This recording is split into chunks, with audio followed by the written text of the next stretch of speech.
Hey guys, what's going on? I just want to say before we get into the video, sorry for my voice in this video. I've been ill recently, very stuffed, and just getting over the illness. So you can hear me in the video not sounding quite as normal as I do, not quite as clear or precise, and a bit nasally. That'd be why.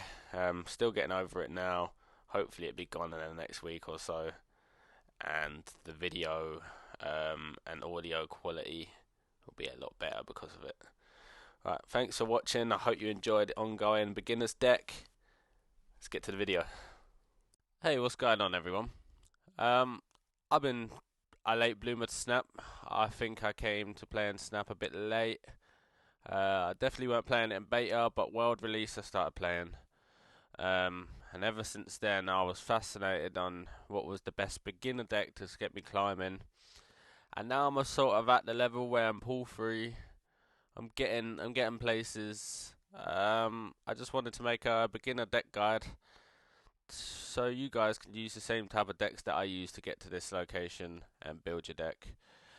So on with the video.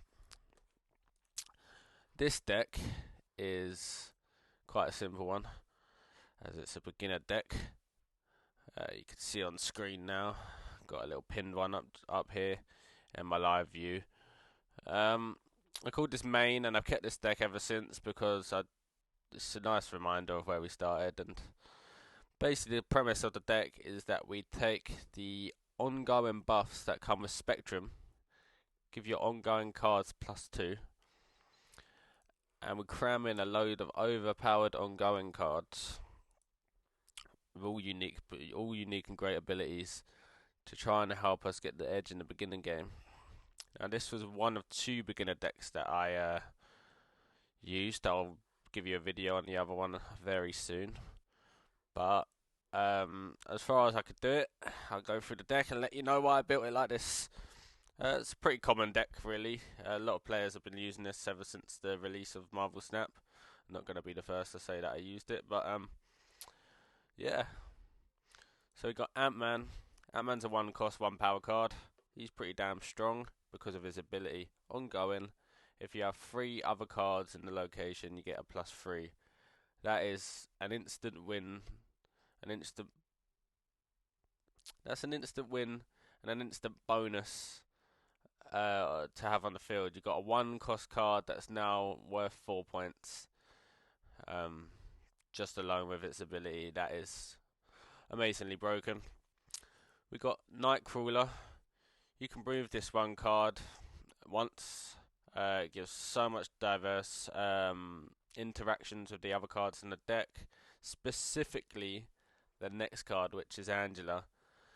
Now, anyone that's played a bit of Snap for a little while will know that Angela is one of the strongest 2 cost cards there is in the game.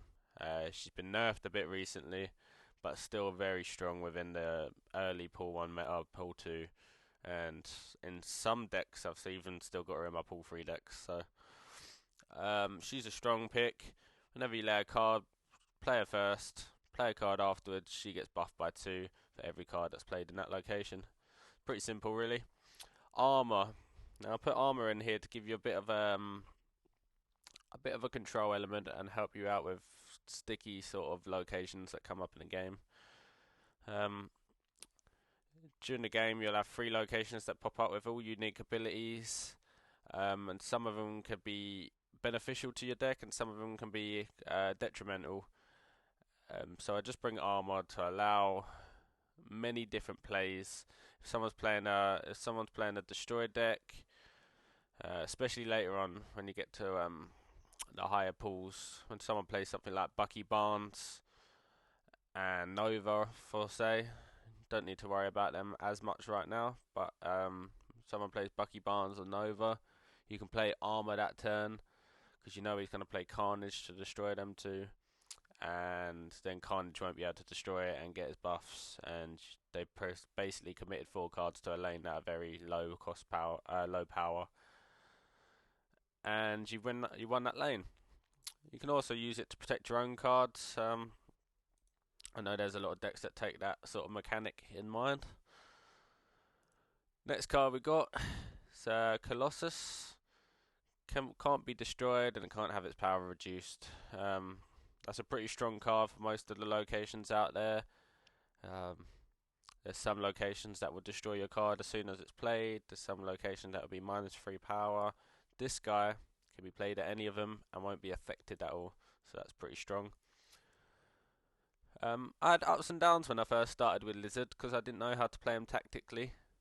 But if you use this card and play him proper tactically, then he's one of the best cards you can sort of bring out for that cost. 2 cost, 5 damage, but he goes -3 power if your opponent has 4 cards here. That's an incredible power if you can play him in a lane where you know isn't going to be filled up, but also a huge downside because you'll have a 2 cost 2 power unit if they do fill up their lane. So you can go from winning a lane with Lizard to them filling up the lane to you losing. So I play it sparingly and play it strategically in the locations that you know are not going to be filled up and could help you win with the extra power that he's got. Mr. Fantastic, for you new guys, should always pretty much be played in the middle. There is some other plays you can make with him, but to get the most power, as a rule at the beginning of the game when you start out your journey, play him in the middle because he gives adjacent locations +2 power. It's pretty self-explanatory. We got Punisher. Now, when I was rising through the ranks, I used Punisher quite a lot. I think he's quite a strong card for the cost that he is. +1 power for each opposite card at this location. Yeah, so he just gets +1 power. He can end up being quite strong, and he can win a lot of lanes just by comboing him with a couple other cards in the deck. I think Pool 1 Powerhouse, I used her quite a lot throughout Pool 1, Pool 2. If you don't play a card in next turn, she gets +4 power, so that's a +8 for 4 cost. Jessica Jones, she's a staple of my many early decks that I was playing at the time, and probably should be in a lot of yours. Now, Namor, terrible at pronouncing names, but good character. If he's the only card at the location, he gets +5 power. I often find this was very good for if you had a 3 lane, you're stacking up the other 2 lanes, and then you were looking to just dominate that end lane that you got one by itself without any cards in. You could play that at +10. Normally that's enough to scrape the lanes that the opponent's not going for. That helps you out quite a lot. Claw. Now Claw is another ongoing card, just like many of the cards in this deck. Pretty sure most of them are ongoing cards actually. The location to the right gets +6 power when he's played, so he's already a fairly decent card. Not the best cost to power ratio, but with the +6 power to the location to the right, simply play him to the left of where you want the buff, and he will buff that lane. It comes in clutch many of times within your games, and you'll see that it adds a lot of get out jail free element in the early days of your snap journey. And then the big main card. This is where this deck is made really.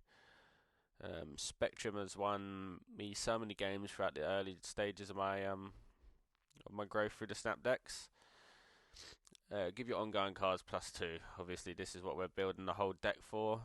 This is why most of our cards in this deck was ongoing.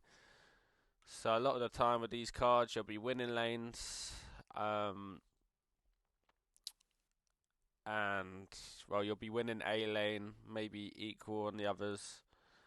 And I got a lot of snaps from my opponents, thinking that I was very weak at that moment in time, until the last turn comes around. You play Spectrum, buff 2 power to pretty much every card on the field, and suddenly you've turned the game around, and they didn't see it coming. You got them +8 cubes. So that's the premise of the deck. I would say some of the key combos that I do use in this locations. The key one that I use early game is playing Angela first, playing Nightcrawler, and then once you've played Nightcrawler, you can then move Nightcrawler away from that location, and then play another card to buff Angela again. I use that quite a lot, um, and it's quite a sound combo. I tend to not play Ant-Man straight away like some people do. I think it gives away the locations in which you are playing most of the cards, because they know if you're playing Ant-Man there, you're more than likely going to try and fill that location for the plus benefits of his ongoing abilities. So I tend to save him till later on in the game and maybe catch an opponent off guard a little bit. Now, I'm a little bit further than the beginner category. I'm not as far as most people would get that played the beta, but I'm currently 670 collector points. And the new season's just started. I was a bit late to it because I've been at work on nights, but let's play a few games at the higher leagues with this deck and see if it can still perform the way it did back in Pool 1. Okay, so I draw nothing that I can play that game. A lot of people in Pool 1 like to put Silver Surfer in, stop that from happening. Whether you want to do that or not is up to you, but I found it was never particularly worth it. After turn 4, swap the position of each location. Got to keep our eye on that. And then when you play a card here, return it to your hand. This is what I'm talking about. These type of locations, even though I don't think Colossus is safe from this one, but these type of locations where they destroy your cards, blah blah blah, not good for the feng shui of your deck, shall we say.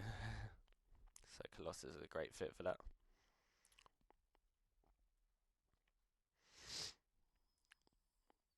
He's played Iron Fist into Cloak.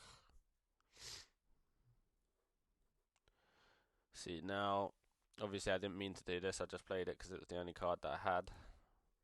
But when you play a card here, destroy it. I played Armor, so therefore it can't be destroyed, you know. So we're going to play Punisher. Probably not the best play right now because we haven't seen where he's playing. I'm not sure what his plan was there. I'm going to snap. This is where you can pick. Because we got a lane that we pretty much can't play in this hand, I normally don't go for the plays. I normally don't go for the Neymar play because you got to have him playing the lane by himself. So just gonna play the Jessica Jones and then switch back to Death Domain afterwards.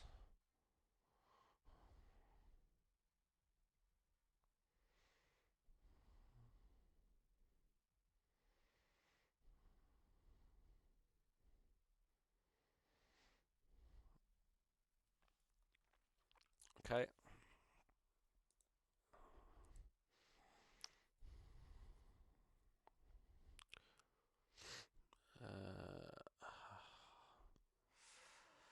It's not looking great right now, to be fair.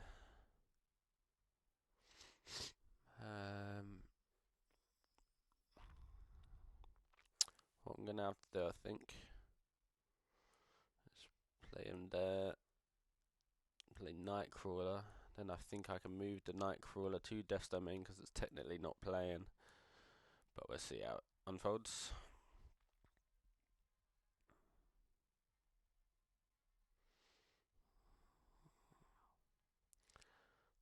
Nightcrawler there.